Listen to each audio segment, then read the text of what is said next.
उस रात कमरे की हल्की सी पीली रोशनी में सब कुछ जैसे किसी फिल्म का सीन लग रहा था। बाहर ठंडी हवा चल रही थी, पर मेरे अंदर न जाने कैसी गर्माहट उमड़ रही थी। वो मेरे सामने बैठा था, लेकिन उसकी निगाहें जैसे मेरी आंखों में उतरकर मेरे दिल की हर धड़कन सुन रही हों। मैंने पलकें झुका लीं, लेकिन उसकी नज़रों का वजन महसूस होता रहा। तुम ऐसे क्यों देख रहे हो? मैंने धीरे से पूछा। वो बस मुस्कुराया, फिर कुर्सी से उठकर मेरे पास आ गया। मेरे दिल की धड़कन जैसे सीने से निकलकर उसके कदमों में बिखर रही थी। उसने एक पल के लिए मेरा चेहरा दोनों हाथों में लिया। उसकी हथेलियों की गर्मी मेरे गालों में उतर गई। मैंने चाहकर भी नजरें नहीं उठाईं। फिर उसने मेरा चेहरा ऊपर उठाया और उसके होंठ मेरे होंठों पर। वो पहला स्पर्श जैसे सारी दुनिया थम गई हो। मेरी सांसें तेज, उसका स्पर्श और भी गहरा। मैं चाहती थी कि समय यहीं रुक जाए।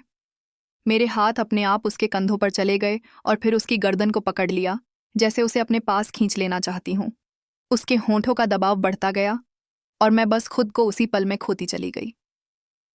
वो धीरे धीरे अपनी उंगलियों से मेरे बालों में फंसा, फिर पीठ पर आया और उसकी हथेलियों की गर्मी मेरी कमर तक फैल गई।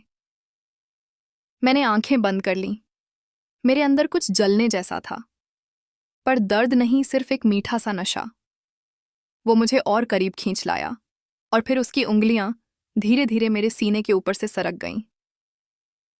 मैंने हल्के से उसकी कलाई पकड़ ली, पर शायद मेरा रोकना भी बस नाम का था।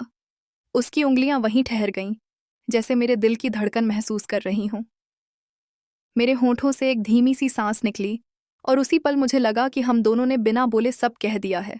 उसने मेरे माथे पर किस किया, फिर मुझे अपनी बाहों में ऐसे भर लिया जैसे अब मुझे कभी छोड़ना ही ना हो। मेरे गाल उसके सीने से लगे थे और मैं उसकी धड़कन सुन रही थी। धीरे धीरे वो धड़कन मेरी धड़कन से मिल गई। उस रात हमने कुछ कहा नहीं, पर सब कुछ कह दिया। वो लम्हा अब तक मेरे भीतर सांस ले रहा है।